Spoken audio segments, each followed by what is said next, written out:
Now, you may never want to eat chicken again after you watch this video.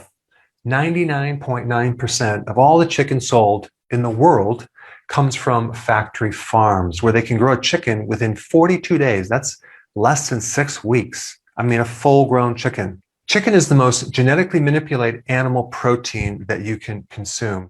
You know, in the past, long ago, a chicken would take a good amount of time to grow. And that's a normal process. But now they've speeded it up by a factor of 65 times faster. So anytime you alter Mother Nature and you grow something that fast, there are some consequences with nutrition. I mean, if you take a cow, for example, you can't grow a cow in 6 weeks. It takes like 1 to 2 years. So I'm going to show you in a little bit a comparison between the nutrition in beef versus chicken. But it's so interesting to me that people are just really against red meat, and they think that white meat is better for some reason, maybe because it's leaner, because of the fat, but that's actually completely false. Also, these poor chickens are raised in very inhumane environments, tens of thousands of chickens in one room, and they're called free range, right? But it's very private. It's not very transparent as far as what goes on. When they factory farm chickens, there's something called ammonia burn, which from all the waste that builds up, it can create ulcers on their corneas and it can affect their joints. So overall, very unhealthy environment. So I have a question. Maybe you've heard of eating raw fish, right? Sushi, or maybe even a rare steak. But why don't people ever eat raw or rare chicken meat, right? You pull up to your fast food restaurant and ask for a chicken sandwich, but you want it on the rare side. That just doesn't happen. Why? Because of the risks of salmonella, Campylobacter, or E. coli. These are pathogenic microbes. Why would these pathogens be in chicken, but yet you don't see them in other animal products? Well, it has to do with the environment that these chickens are raised in. This is not a normal thing.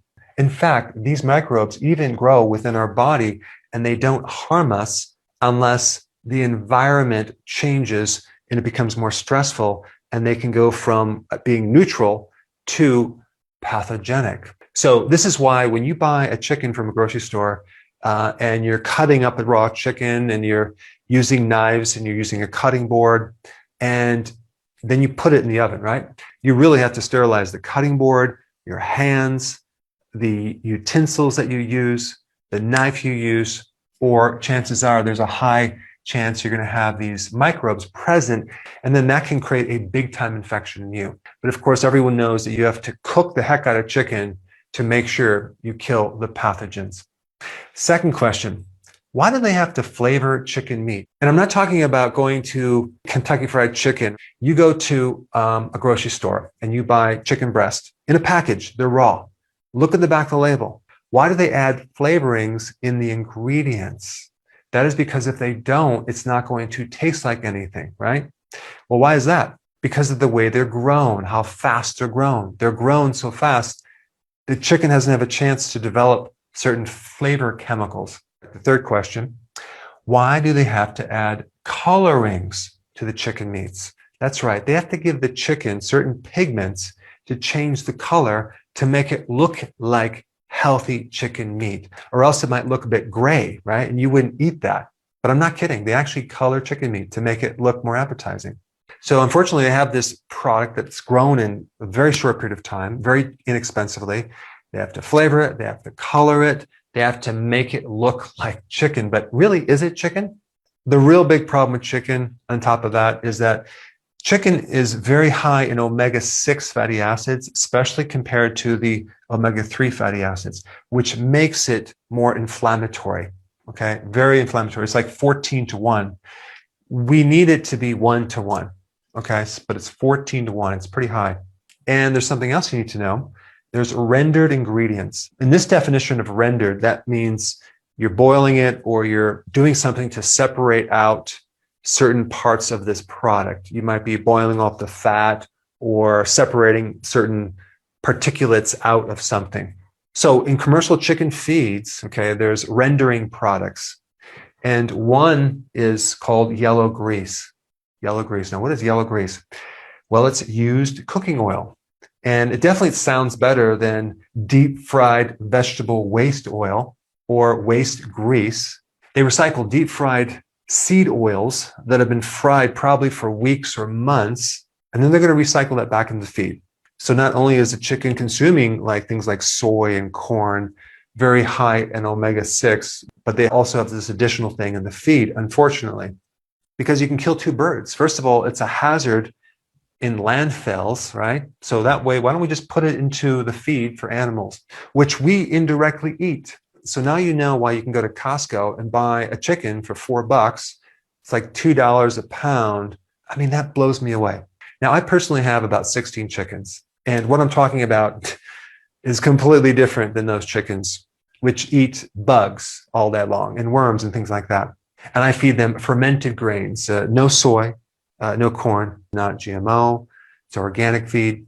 But the big point is I know what it takes to buy the feed, a high quality feed to feed these chickens, and to be able to sell a full grown chicken for $4 with all the different people involved, the distributor, the store, the farmer. I mean, that is incredible. Someone could actually even make a profit on that. They probably don't make a profit. But the point is that to grow a healthy chicken, to grow healthy eggs, it does take high quality ingredients. It takes time, it takes money.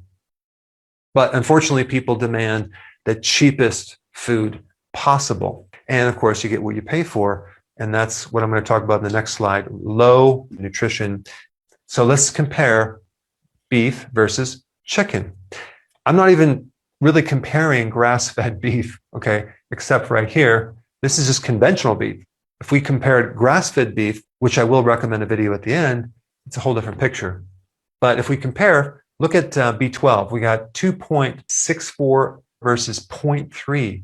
That's like comparing the RDA's 43% versus 5%.